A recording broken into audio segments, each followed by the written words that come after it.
प्रशासनाशी वारंवार पाठपुरावा करून त्यांच्याशी पत्रव्यवहार करूनही काही प्रश्न मार्गी लागत नव्हते। दानवे साहेब जेव्हा आम्हाला समजलं की कोल्हापुरात येत आहेत आणि जनता दरबार घेत आहेत, 4 महिन्याचा प्रश्न हा 4 मिनिटात सुटल्यासारखा प्रकार झाला।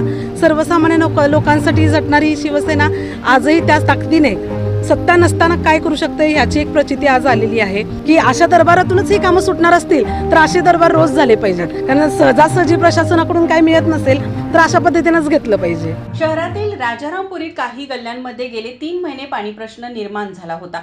त्याविषयी महापालिकेच्या पाणीपुरवठा विभागाकडे अनेकदा तक्रारी करण्यात आल्या होत्या, तरीही याबाबत वारंवार दुर्लक्ष केलं जात होतं। अखेर विरोधी पक्षनेते अंबादास दानवे यांच्या जनता दरबारात शिवसेना महिला आघाडीच्या शहरप्रमुख प्रतिज्ञा उत्तुरे यांच्या नेतृत्वाखाली नागरिकांनी तक्रार दाखल केली। या तक्रारीनंतर महापालिकेच्या पाणीपुरवठा विभागाने तात्काळ कामाला सुरुवात करून शुक्रवारपासून पूर्ण क्षमतेने पाणीपुरवठा सुरू केलाय। राजारामपुरीत 8व्या व 9व्या गल्लीत सुमारे 40 पेक्षा जास्त अपार्टमेंट आहेत। या अपार्टमेंटमध्ये राहणाऱ्या नागरिकांना नळाला पाणी येत नसल्याने टँकरने पाणी विकत घ्यावे लागते, परंतु रितसर महिन्याला पाणी बिलही भरावे लागते। अनेक वेळा आंदोलन करूनही पालिका दाद घेत नसल्यामुळे नागरिकांमधून प्रचंड संताप व्यक्त केला जात होता। कोल्हापूर दौऱ्यावर आलेल्या विरोधी पक्षनेते दानवे यांच्याकडे प्रतिज्ञा उत्तुरे, महेश उत्तुरे यांच्यासह नागरिकांनी आयोजित जनता दरबारात याबाबत तक्रार केली होती।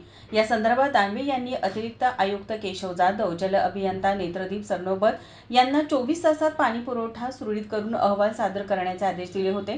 त्यानंतर महापालिकेकडून व्हॉल्व्हसह इतर दुरुस्त्या आणि पाईपलाईनची कामे करण्यात आली। त्यानंतर शुक्रवारपासून परिसरात पूर्ण क्षमतेने पाणी पुरवठा करण्यात आला। तसेच विरोधी पक्षनेता दानवे यांनी राजारामपुरीतील 9व्या गल्लीतील अनेक घरात पावसाळ्यात पाणी घुसते त्या ठिकाणी स्ट्रॉंग वॉटरचे काम करण्याचे आदेशही शहर अभियंता हर्षजित घडगे यांना दिले। जेव्हा परवा विरोधी पक्षनेते आले होते आणि ती मीटिंग होती त्यावेळेला उत्तुरे मॅडमनी त्यांचं जे पेपर आहे तिथे सबमिट केला आणि त्याच्यानंतर प्रोबेबली ह्या गेल्या 2 दिवसात हा प्रॉब्लेम सॉल्व्ह होतोय असं दिसतंय, कारण आता तर पाण्याला प्रेशर चांगलं येत आहे। जवळजवळ ऑक्टोबर एंडपासून पाणी नाही आहे आम्हाला, म्हणजे जवळजवळ एक थेंब पण पाणी आमच्या टाकीत पडलेलं नाही आहे 3 महिने, गेले 3-3.5 महिने। 9वी 8वी असा सगळ्यांचा प्रॉब्लेम आहे। म्हणजे आम्ही फोन करायचो त्या आम्हाला भरपूर त्यांचा सपोर्ट झाला, त्यांनी आम्हाला टँकर वगैरे देत होते, त्याच्यामुळे आम्ही थोडंफार तरी दिवस व्यवस्थित घालवू शकलो। गेल्या 3 ते 4 महिन्यापासून आम्ही म्हणजे पाण्याचा इतका आम्हाला त्रास होत होता की रोज उठून आम्ही पाण्याच्या पाठीमागे लागायचं आणि टँकर मागवायचं। पाणी किती आहे बघायचं, रात्री पाणी नाही आलं की दुसऱ्यांदा रोज सकाळी येऊन परत टँकरच्या मागे लागायचं। हा असा प्रश्न आमच्याकडे 3 ते 4 महिने मागे चालत होता। आता हे 2 दिवसापासून हा प्रश्न मिटलेला असं दिसतो, म्हणजे आता तर 2 दिवस झालं व्यवस्थित प्रेशरनं पाणी येत आहे आणि हे उत्तुरे साहेबांच्या माध्यमातून हा प्रश्न आमच्याकडे मिटलेला आहे आणि असंच जे आहे हे प्रश्न कायमस्वरूपी हे सुटावा असं आमची अपेक्षा आहे। यावेळी प्रतिज्ञा उत्तुरे, महेश उत्तुरे, डॉक्टर सुजित मिंचेकर, संजय पवार आदी उपस्थित होते।